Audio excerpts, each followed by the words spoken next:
Alô, boa noite, senhores. Boa noite, Rafael. Jean, para Atenção Mascarenhas. O Vasco teve uma alteração tática em relação ao jogo contra o Fortaleza. Lá você optou por 3 zagueiros e hoje você optou em 4-3-3.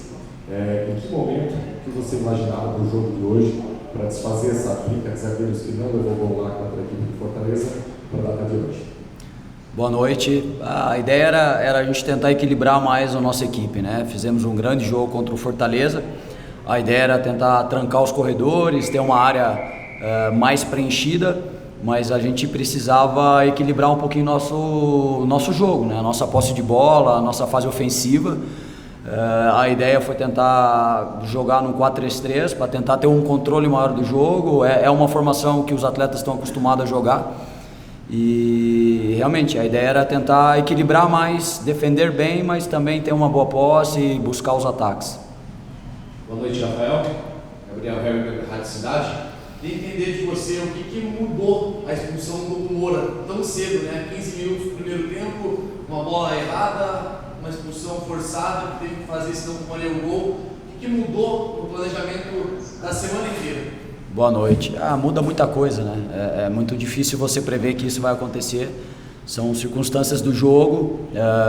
Aqui, qualquer adversário, acredito que sofra muito no início do jogo pela velocidade da bola, pela velocidade do kick da bola, né? Então, acho que foi isso que aconteceu também. Ele se perdeu um pouquinho no tempo da bola, a hora que ela quicou. E estrategicamente, você tem que entender o jogo, né? Rápido, com um jogador a menos.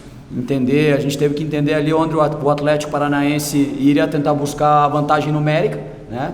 Mas é um time muito inteligente, movimentou bastante, então gerou tanto espaço pelo lado do campo, os cruzamentos, quanto as bolas por dentro, de meio espaço, e a gente teve que perceber o jogo para tentar se equilibrar melhor. Acho que a gente sofreu mais 10, 15, 20 minutos talvez após a expulsão, mas depois a gente conseguiu perceber o jogo e se equilibrou melhor para defender, principalmente no segundo tempo. Boa noite, pai. Matheus Santana, da Jovem Pan News. Eu queria falar um pouco sobre a postura do Vasco hoje, porque no segundo tempo, com um jogador a menos, o Vasco foi agressivo. O Vasco marcou alto em alguns momentos o Atlético. E no primeiro tempo, enquanto estava 11 contra 11, a gente não viu essa postura no mesmo time do Vasco, né? No primeiro tempo, o Atlético teve várias oportunidades, praticamente só o Atlético jogou, o Vasco não teve nenhuma chance de chute nem nada. No segundo tempo, as coisas se inverteram com um jogador a menos. Isso chamou a atenção. Eu queria saber de você essa questão da postura do time. É isso, a gente sofre sempre muito no início do jogo aqui, né? Então a gente colocou ali 10, 15 minutos, vamos sofrer sem tomar o gol para a gente tentar entrar no jogo, e foi exatamente o tempo que a gente a gente sofreu, mas perdeu um jogador, né? Daí a gente sofreu dobrado, né? Praticamente, até se reajustar no jogo. Então a gente teve que correr um pouco mais para defender, para entender os mecanismos de ataque do Atlético. Então isso demorou um pouco mais, a gente não conseguiu reter a bola. Acho que no intervalo a gente conseguiu ajustar bem, porque a gente entendeu a forma que eles estavam tentando buscar o gol. E a gente tem qualidade para jogar, é um time que tem qualidade, é um time que gosta da bola, e a gente conseguiu jogar no segundo tempo, colocar a bola no chão. Poderíamos ter terminado melhor as jogadas, mas eu acho que a gente conseguiu ficar mais com a bola. Eu acho que é isso que a gente tem que tentar levar para o próximo jogo, né? Se tem alguma coisa boa numa derrota como essa, é o quanto a gente soube sofrer sem tomar o segundo gol e ter a posse, saber que a gente tem qualidade para jogar, para tentar buscar o gol, e é isso que a gente vai tentar levar para o próximo jogo. Boa noite, Rafael. Queria saber primeiro como foi a reação do grupo com o Hugo Moura no intervalo. A gente percebe que desde a saída do Ramon Dias, assim, os jogadores têm tentado se unir bastante, né? Você tem falado muito sobre a importância das conversas, pela falta de tempo de treinamento. As conversas têm sido muito importantes, os líderes do elenco têm sido muito importantes. Então, como foi essa recepção ao Hugo Moura no vestiário e também depois do jogo? E eu queria saber sobre o João Vitor e o Adson. Muitos torcedores acreditam que eles têm potencial para ser titulares do Vasco. É uma questão física, eles não serem titulares, porque eles vêm sendo muito pouco utilizados desde o início do Brasileiro. Obrigado. Não, acho que o que aconteceu com o Hugo poderia ter acontecido com qualquer jogador. Eu acho que a união parte muito disso, né? Da gente entender que em alguns momentos a gente vai errar, o jogador vai errar, independente do que aconteça, a gente está unido. Acho que isso é o mais importante, foi o que o grupo passou. Então o erro do Hugo foi um erro do Vasco, foi um erro de todos nós e é bola para frente. A gente tinha que se organizar para continuar o jogo e não ficar remoendo quem errou. E o grupo é maduro bastante para lidar bem com essa situação, né? A respeito do Adson e do João, são jogadores importantíssimos, né? O João estava suspenso no jogo contra o Fortaleza, então era um jogador que a gente estava buscando ver onde encaixar. Poderia ter jogado contra o Fortaleza, mas estava suspenso. Adson entrou muito bem, né? Contra o Fortaleza, entrou muito bem de novo. Eu acho que isso é bom para nós, porque aumenta mais o número de jogadores que podem nos ajudar, podem resolver o problema do jogo. E não só o João, o Adson, vários outros jogadores estão entrando muito bem e o Vasco está dando a resposta. Agora a gente precisa buscar as vitórias aí. Rafael, boa noite, interior de canal Maior do Vasco. Eu discordo um pouco dessa melhora do Vasco no segundo tempo. Na minha análise, houve uma piora do Atlético, por conta do jogador a mais. O Atlético desacelera e automaticamente tem essa discrepância de performance, né? Mas enfim, queria saber da sua situação com o Vasco contratual. O Vasco está no 8º dia sem a definição de um treinador. Existe alguma movimentação de você ser efetivado ou promovido para o cargo ou não existe? Existe só um cargo temporário porque já existe uma procura para o treinador?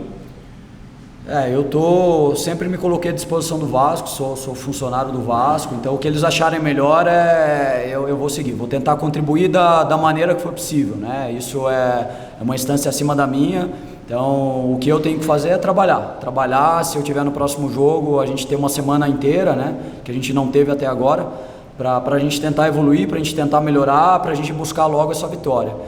Se vier um outro treinador, eu me coloco à disposição da mesma forma. E a gente precisa contribuir para o Vasco voltar às vitórias, voltar a pontuar e sair dessa zona incômoda aí. Boa noite, Rafael. Aqui atrás também, Sidão Maia, Eleitoral News. Sempre jogar aqui é muito difícil, não só para o Vasco, né? Todas as equipes que vêm aqui têm muita dificuldade. Com base nessa evolução que você citou do segundo tempo, quais são os pontos mais positivos que você vê da equipe visando essa semana de trabalho? E quais são aqueles pontos negativos que são necessários para uma correção para conseguir essa vitória contra a Vitória? Obrigado. Acho que a gente vinha se eu não estou enganado, de 7 jogos que a gente estava tomando gol. Acho que contra o Fortaleza a gente já conseguiu passar um jogo sem tomar gol. E aqui, apesar da gente ficar com a menos desde os 14, 15 minutos do primeiro tempo, a gente se defendeu bem. Eu acho que esse é um ponto positivo. Falando o tempo todo que a gente precisa buscar o equilíbrio, agora é tentar jogar um pouco mais com a bola, tentar ter um caminho do gol mais marcado, né? A gente terminar melhor as jogadas, para a gente machucar mais o adversário. Eu acho que a gente conseguiu ter essa posse de bola no segundo tempo, né? E a gente tem capacidade para fazer e é isso que a gente tem que tentar insistir. Continuar sendo firme defensivamente, agressivo, proteger bem o gol, com um pouco de equilíbrio para construir um pouco melhor, refino para tentar terminar um pouco melhor as jogadas e buscar a vitória. Vai passar muito por cima desses comportamentos. A última. Rafael, boa noite, aqui é Ademar do canal Podcast do Valtino. São 5 jogos, uma vitória, 4 derrotas. Como que trabalha o psicológico desses jogadores? A gente sabe que São Januário é um local que é a casa do Vasco, que é onde a gente apoia o Vasco, só que é aquilo. Quando as coisas não acontecem, isso acaba tornando o contrário. Como é que trabalha a cabeça desses jogadores? Porque já é um dos piores inícios do Vasco dentro do Campeonato Brasileiro. Só tem uma vitória em 5 jogos. Como trabalha o psicológico dos jogadores? Obrigado. Realmente é um momento difícil, né? Mas é um grupo experiente. Acho que é um grupo experiente. Eles têm total consciência de tudo que está acontecendo. É um grupo que trabalha muito. Então não falta trabalho. Eles trabalham em alta intensidade, em alto nível. Buscam o tempo todo. O Campeonato Brasileiro é um campeonato muito competitivo, né? Muito difícil de se jogar. Eu acho que o jogo contra o Criciúma foi um jogo que saiu um pouco da mão, da normalidade, né? Mas eu acredito que a gente tinha feito um bom jogo contra o Red Bull. O Vasco fez um bom jogo contra o Fluminense, né?